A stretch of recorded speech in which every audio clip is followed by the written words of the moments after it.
We were not blind. In 2007, the president of Munich warned us that we were working with NATO, the European Union, and the 7th, being a member of the 8th soon. But we should not be naive and take us for those who do not understand or see anything. If we are equal, then let us work equally. After that, Vladimir Putin, very patiently, at numerous meetings, explained to every partner from the Western camp what he meant by speaking in Munich. If someone did not understand, until the very last moment, we gave them a chance not to bring the matter to a hot conflict. In December 2021, they told us that we were disrupting the Minsk agreements and posing a threat to our security. They told us to sign an agreement on European security, where the security would be ensured without the involvement of anyone in your NATO. We were ignored. In January 2022, I met with Blinken. He said that we could only promise you that the number of medium-range missiles that we would deploy in Ukraine would be limited. That is all.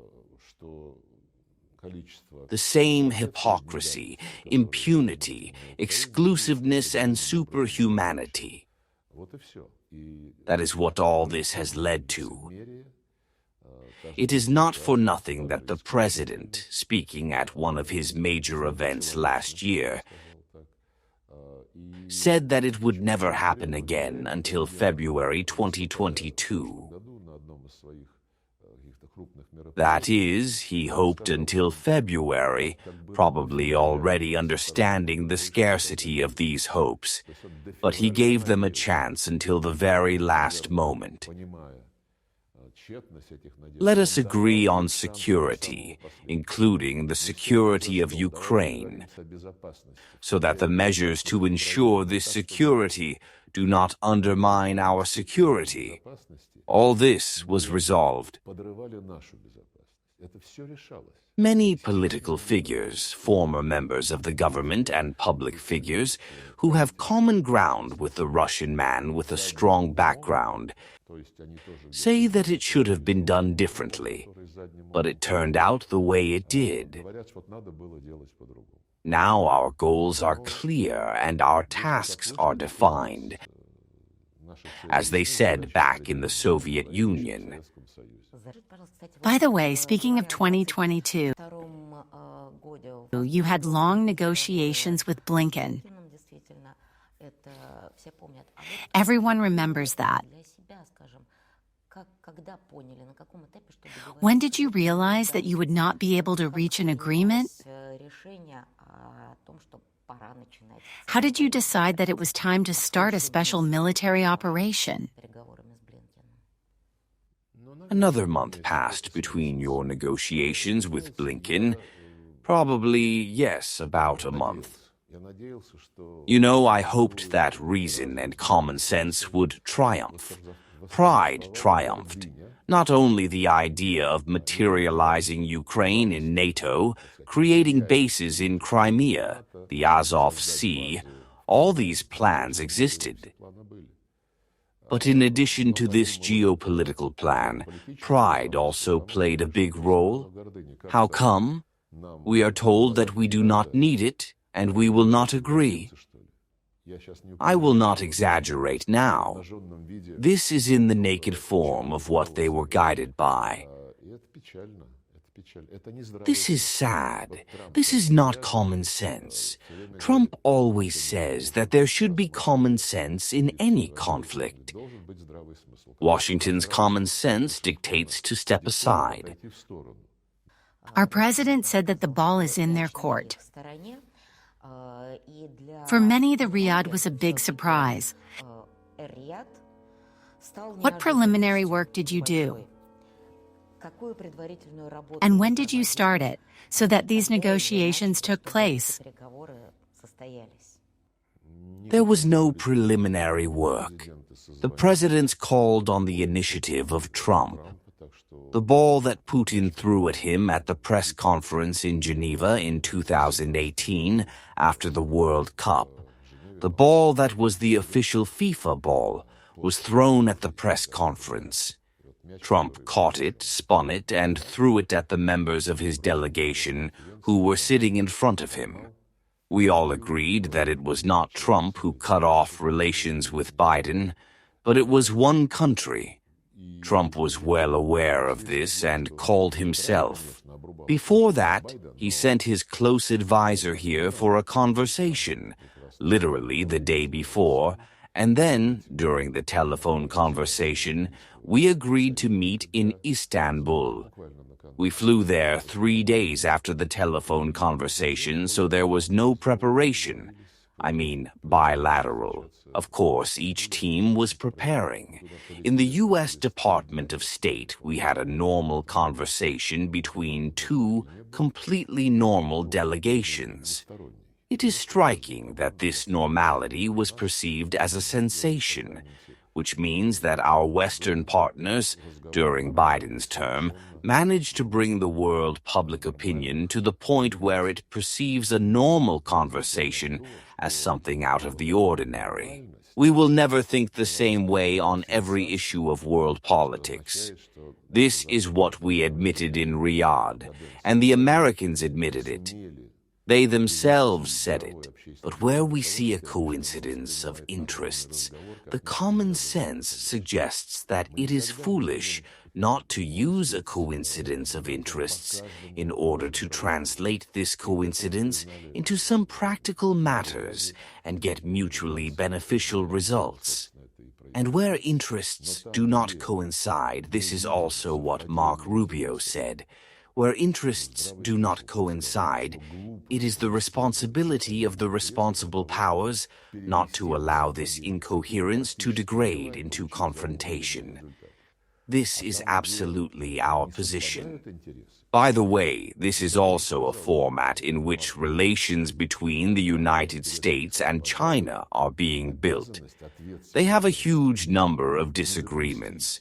The Americans announce a lot of sanctions against China in order to suppress their competitors. Not as much as against us, but also against the Americans. By the way, the Europeans too. Electric cars, 100% duties. It is simply not a pure competition. But I return to the model of relations. Despite all these disagreements, despite the fact that the top leaders of the United States and the People's Republic of China and their ministers occasionally blame the other side for some unlawful actions, first of all in the sphere of the economy, but also in the sphere of politics and security. Read how the Chinese ministers talk about the plans of the West in the Taiwan Strait or the South China Sea. These are very acute countermeasures. I understand the Chinese comrades. When the West says we all adhere to the policy of one China, this means that China is one and Taiwan is part of it. But when they say that they support the policy of one China, they all say that the status quo should not be touched. What is the status quo? This is an independent Taiwan. Therefore, there is a lot of deception here. Not long ago, a representative of the Chinese Ministry of Defense said that we are firmly in favor of peaceful regulation. But we do not rule out the use of military force if we are led astray. Something like that. However, there has never been a dialogue between Beijing and Washington. I believe that this is exactly the kind of model that should be in the relations between any two states, especially between Russia and the United States, which can, again, find matching interests and do a lot of mutually beneficial things. On the other hand, they are obliged not to lead to war if the interests do not coincide. Even during the first election of Trump, many of our politicians fell into euphoria, and now they are also falling into euphoria. The United States still has the same goal, to be the first country in the world. Biden, Obama, and the Democrats tried to do this by subordinating everything to themselves and paying for their support. They paid for NATO, Japan, and South Korea, creating NATO-related outposts with nuclear components. Trump is pragmatic. This is his slogan, his common sense. Of course, it means, and everyone already sees this, a transition to a different way of doing business. But the goal is still the same, MAGA, Make America Great Again. Now he has a new cap, and he did everything that Trump promised. You see, this gives a living character, a human character to politics. This is why it is interesting to work with him. His team, including Mark Rubio and Mike Waltz, the National Security Advisor, are absolutely acceptable people in every sense of the word. They talk based on the fact that they do not command us, and we do not command them. They are just two serious countries. They sat down to talk about what is wrong with them and what their predecessor has done in the past 4 years, destroying all channels of contact without exception and imposing a number of sanctions, which resulted in the expulsion of American companies, which have incurred losses of hundreds of billions of dollars. But this seems to be going on for a long time. Not to mention the post-war history, because if you look at the time of your work at the UN, when you were in a constructive dialogue, signed joint documents with the American side, and they violated these agreements, what was stated literally in a few months, as it was with Kosovo, as it was with Iraq, and the same thing a month before Colin Powell's speech. There was your joint document with a representative of the United States on the need to regulate the dialogue and so on. How did you react to such things? You know, it has become a habit, and you are absolutely right. This attempt to blackmail everyone, to present one's position as the only correct one. And even when, I say, with Colin Powell, and we also worked very closely with him, and I am sure that he absolutely did not know what was in the test tube, what was the white powder that shook the Security Council, and I say that Saddam Hussein is not to be pitied. He was simply set up by the CIA, but I do not want to be anti-European, so to speak, but the current situation confirms the idea that many historians make up, namely that in the last 500 years, when the West was more or less formed in the way it is today, with some changes, of course, all these 500 years, all the tragedies of the world were born in Europe, or thanks to European politics, such as colonization, wars, crusaders, the Crimean War, Napoleon, the First World War, Hitler.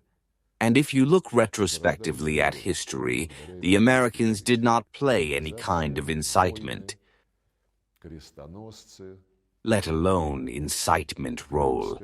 And now, after Biden's term, there are people who want to lead by common sense, who say directly, we want to end all wars, we want peace, and who now demands the continuation of the banquet in the form of war.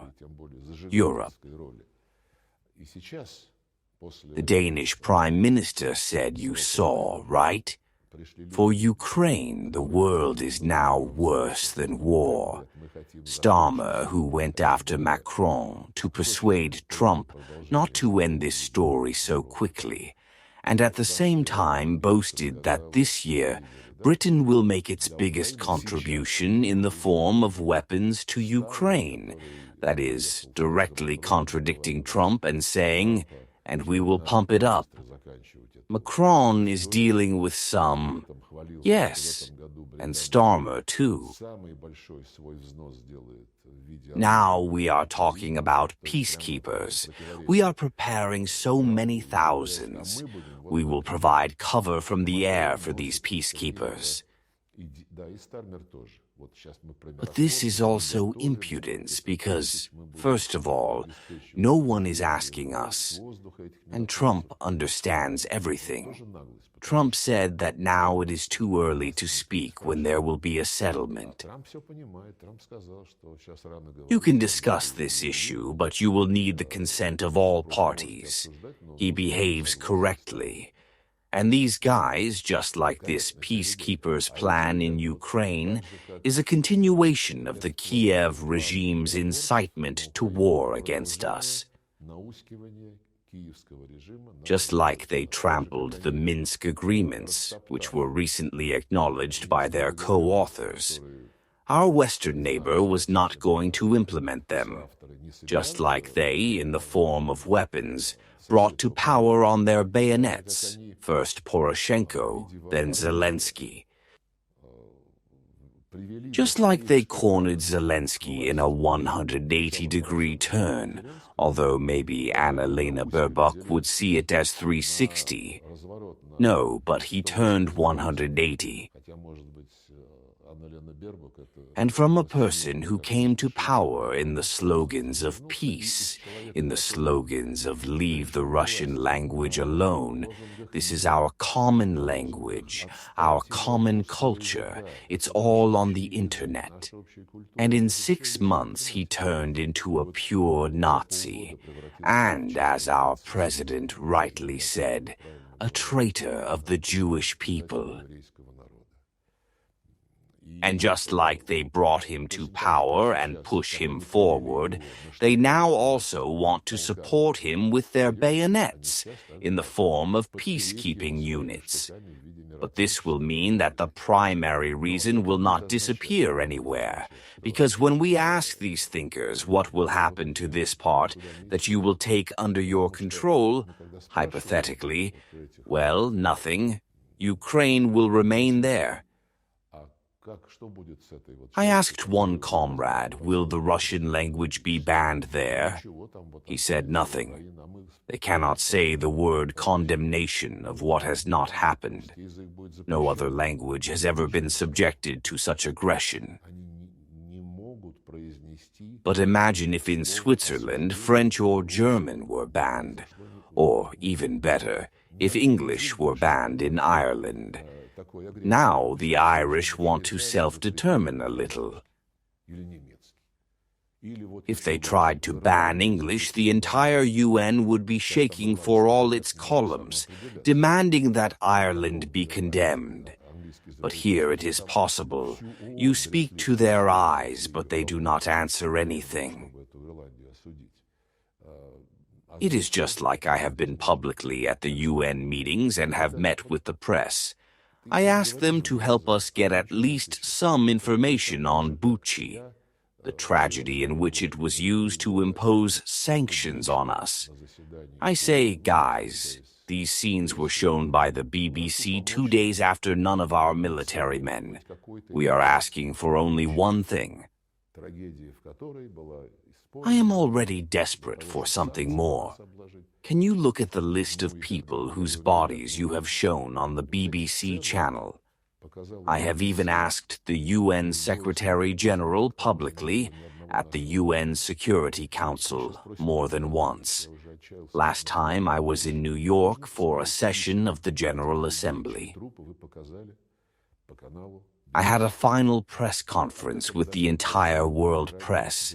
There were 70 people there. I told them, guys, You are journalists. Are you not interested in knowing what happened there? We have demanded that the UN Human Rights Commission have a mission in Ukraine, which was not created by consensus, and we did not consult with anyone. We have officially asked for information about the names of those people who were shown dead there. There was no reaction at all. As for the journalists, I was ashamed of them. It had been 2.5 years since this tragedy. When this Buchi was shown on the BBC and on social media, it was a news explosion. 3 days later, I told them, "You were told to be quiet."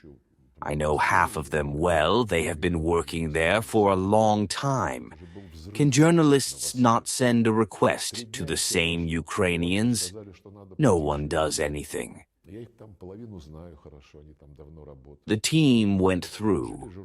In 1970, they came to the conclusion and adopted a detailed declaration on all the principles of the UN Charter, how they are interconnected. In the part on territorial integrity and the right to national self-determination, they wrote in consensus unanimously that everyone should respect the territorial integrity of those states that comply with the principle of the right of the nation to self-determination. Because of this, they have a government that represents all the population living on this territory. Neither did the colonizers in 1960 represent the population of their colonies. So this principle prevailed. In Ukraine, after the coup, the regime of Poroshenko and then Zelensky immediately said that they would cancel the status of the Russian language. Those who did not accept the results of the coup were declared terrorists. Since 1919, a series of laws have been passed that exterminate the Russian language in all spheres. I do not know how to call it, but it represents the interests of the population of Donbass, of Novorossiya, and of Ukraine even more. Therefore, the law should not be touched. It is absolutely modern. It should only be respected and implemented. It should not be said that when Kosovo declared independence without any referendum, it was a right to self-determination. When Crimea held a transparent referendum with the participation of hundreds of European observers, parliamentarians, public figures, it was a violation of the principles of territorial integrity of Ukraine. Division, cynicism, hypocrisy are, unfortunately, what we have to face.